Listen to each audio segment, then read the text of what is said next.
Let me talk about the tax because the facts are not clear. Yeah. That was altered. That was altered. The Gazetted Act was altered. Pure and simple. So whatever Zach Adedeji says, he says it for himself. Yeah, he'll speak for government. But what the National Assembly has now released, Section 29, for instance, National Assembly version provided annual returns with reporting threshold of monthly cumulative 50 million for individuals to 50 million for companies. The altered Gazetted Act replaces this with quarterly returns at significantly lower thresholds of 25 and 100 million. As a check by Daily. And for further reading, you can go to Daily Trust. What's it called? Section 29, 3 and 4. The empowered tax authority to demand without notice was entirely removed. The CTC retained the original version, which states that the demand of information by tax authority must be done by notice. You know, there were a lot of sections there, and it just shows it was all that. So I think we've been able to rest this matter. For Mr. Zach Adedeji, yes, he's going to push his tax bill, the altered tax bill. Can I use the word the forged gazetted tax bill now? Because there's no discrepancy about processes. What you do in the National Assembly is supposed to correlate to what the president signed and what is gazetted. The National Assembly is supposed to be the last filter layer. So whoever added all of this, changing things like parameters from 50 million to 25 million, thereabouts, I mean, that's a real policy shift. So, and also, this also negates the narrative of the president that whatever was altered is not enough to shift. No, it's enough to shift everything. And kudos. I think the real patrons this morning are the likes of Dansuki that brought this out. And I don't know, wherever that man is this morning, is a real patriot, he deserves his flowers. And the other people too that equally stood firm. For further reading, go and see all the alterations that went on. Read the Daily Trust newspaper this morning. I think we've settled that. The bill was altered. The question we should now ask is, what is not altered in this country? How many bills have been altered like that? Is that the way people alter election results? Is it today? Have you not seen a case where what people say they hear in court when they give a judgment is different from when the citizens come out? It's a country of a lot of alterations. So we keep deceiving ourselves. The question we should investigate more. What more of these bills have been altered after the National Assembly agree on something when it's gazetted, something else is gazetted? So the forgery scandal will be on this administration. As regards Nicolas Maduro, I'm sorry, but why are we surprised? America has always done this. Kissinger was master-in-chief for this. In fact, for good measure, I think it was in 1973 when they gave Kissinger a Nobel Prize for disrupting the world, for aiding the Pakistanis to kill a lot of the Bangladeshis in their independence struggle, the case in Laos, the case in Vietnam, and all of that. In fact, 2 members of the Nobel Committee rebelled against that. We all know how America toppled the government of Salvador Allende. Why did they go to Nicolas Maduro's Venezuela? It's because of oil. Venezuela has one of the biggest reserves of heavy oil, heavy crude in the world. 304, I think it's 1 billion barrels in reserves. Bigger than Saudi Arabia. And all this while, the Americans have been running the show. Prior to 1999, when the likes of Hugo Chavez came in, ExxonMobil take about over 80% of the profits. Hugo Chavez came in with the Chavismo revolution, passed on with Venezuela, and he nationalized the oil company, and America didn't like it. So America feels that they owe a right to the oil, the oil wealth there. Just like how they think they owe a right to Cuba, because Cuba was where they were doing all their shenanigans and their production. Americans pretty much ran Cuba until you had the likes of Fidel Castro come upend that. So it's the Monroe Doctrine once again. They've told Europe you can owe yours fair, but here we'll take it over. And they will say drug charges. At first they were saying Maduro was shipping fentanyl.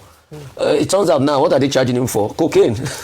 So they will bring up chopped-up charges. And you see, European leaders, because they are subservient to America, have no spine. I think Laura Kissinger was interviewing Keir Starmer the other day, and she was asking him, you people are condemning Putin. What about the moral right to be able to condemn Trump about the invasion of Venezuela? He was ducking around the question. So it's not new. It's all for oil. It's all for petrodollar. And that's the game America plays. The hypocrisy is on all of us that can't call it. Yes, some people are jubilating Venezuela because of the high-handedness of Maduro regime, which is only certain and all of that. But you see, the truth is, some people are also protesting against the high-handedness and authoritarian regime of Trump. So it's a new world order. Other nations could keep fooling around and ducking around America while they keep doing all of this. The difference between Trump and other American leaders, he's just doing this openly. There was an American president when Kissinger was doing all he was doing against Salvador Allende in Chile. All right. Thank you so much. Dr. Okay, Abati. first, I was the one who conducted the interview with the chairman of the Nigeria Revenue Service.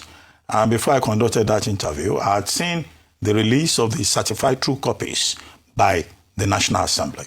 The Director of Information, and also, I think, Akin Rutimi, speaking for the House of Reps. And I went through the ordeal of comparing the official gazette, which I had, with the certified true copies released by the National Assembly. And what I saw was that there was no difference. Whoever has had access to the certified true copies should look at the relevant sections, and you'll see that there were no discrepancies, which was the point that was maintained in my conversation with Dr. Zach Adedeji. Now, Daily Trust report the Daily Trust report was saying essentially that, look, whatever discrepancies that may have been noticed, that may have been alleged, do not appear in the certified true copies that the National Assembly has ordered to be released. Now, before now, we were all relying on the basis of the House version that was being quoted by the Honorable Member of House of Reps from Sokoto, that's Abdul Samad Dasuki. Now, on the basis of that, we all started saying the National Assembly should release its certified true copies in the spirit of transparency and accountability. And they done that. And if you compare with the official Gazette, I did not notice any material defect. And I've checked the Daily Trust story. The Daily Trust story is saying, well, it looks like everything now is on the same page. The alleged alter versions and what was published in the official Gazette. So I think we waste unnecessary time and emotion still dealing with the issue of, discrepancies. It is already law. June 26 was when 2 of those laws became effective. I think the intro was quoting June 29. That's not true. It's June 26 when President Tinubu assented to the 4 bills. And then 2 bills were, kept in abeyance for 6 months to allow for preparation. But the other part of my conversation with Dr. Adedeji was asking him, how ready is the Nigeria Revenue Service? And he says, well, they are ready in terms of technology, in terms of human capacity. But I was expressing doubts about, this digitization, technical capacity.